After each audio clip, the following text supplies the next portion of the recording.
So as you heard in the news, detectives in Leicester are continuing to question a 16-year-old youth on suspicion of murder and attempted murder today. Police were called to Ross Walk in Belgrave just after 9 o'clock last night after the ambulance service reported two 17-year-old males were injured in the street. One died, the other is being treated in hospital for injuries that are not believed to be life-threatening. It all comes, of course, after a launch of a series of hard-hitting short films about knife crime, which took place just last night. Bizzi Dixon is an anti-knife crime campaigner here in Leicester and joins me now. You must be bitterly disappointed to hear stories like this, Bizzi, because so many people have made such an effort to try and stop this happening. Yes, it's extremely disappointing. And first thing I'd like to say is condolences to the young man's family that's unfortunately lost his life, and our thoughts and prayers are with the other man that is stable but been affected as well. What can we do? What can we do to stop this happening? Well, I think it needs to be tackled in various angles, in various different approaches. I feel there is no right or wrong way, and I don't think there's a magic wand either. Otherwise, I think whoever's got that magic wand will be a very wealthy person. But I think it just shows it's an indication of the work that needs to be done.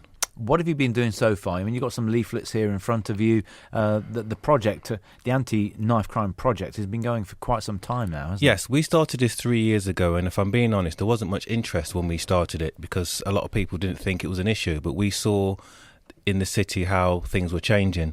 And you also have to remember a lot of knife crime goes undetected, so you might hear of a fatality or a stabbing, but if someone pulls out a knife and takes someone's phone, a lot of those times it's undetected and it's not reported. So we are aware of a lot of things that are happening in the city.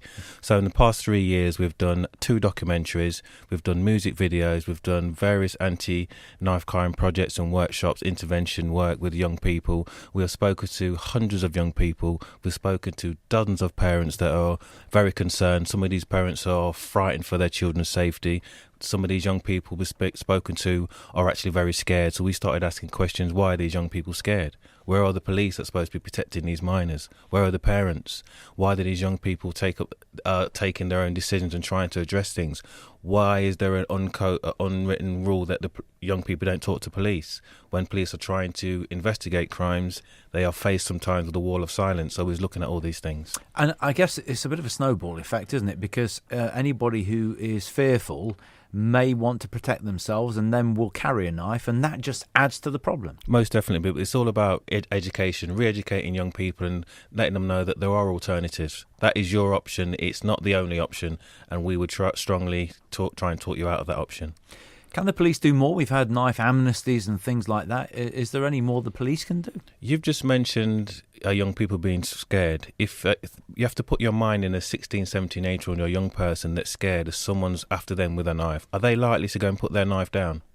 No, yes. They're likely to protect themselves, though, aren't they? Exactly right. And also we have to remember that a lot of the young people that we've been speaking to, they see the police as the enemy. So they're not going to talk to police. It's an unwritten rule, code of conduct. We don't talk to police. And so when the police are going to schools and the police are trying to do as much as they can, they're going to be received the way that a lot of people do receive them, is it goes over their head because they don't deal with police. This is a gang culture, isn't it? Seeing the police as the enemy. What can the police do about that? Not necessarily gang culture. I just think it's the way society is, because a lot of these young people, the gaps need to be bridged. There needs to be a lot more PR work. There need to be a lot more police. In the documentary, one of the things that stick out to me is a young person says, we don't see police no more. We just see cameras. We don't see police walking down the street trying to create a rapport or a relationship with us. It's just us against them. So has this become a bigger problem, do you think, because community policing isn't what it was in terms of the number of officers around? Personally, as I said, I haven't got a magic wand, but for the work that I've been doing over 3 years, I feel that community policing is an issue. I feel that society is an issue. I feel that youth provision is an issue. These young people have got nowhere to go, nothing to do. And a lot of the times when we're trying to engage with young people, we keep talking about how it used to be. And that's the quickest way to get a young person to switch off. It's not the 80s, it's not the 90s, it's 2017.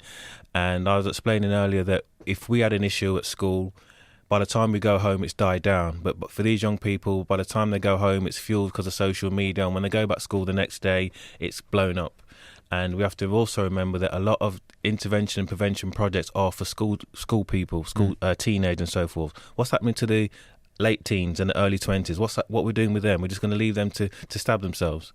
So the Leicester anti-knife crime project is ongoing. Yes. What are you hoping to do next that might actually make a difference? We have already made a difference. Again, we haven't got the police resources. It's a non-profit making organisation.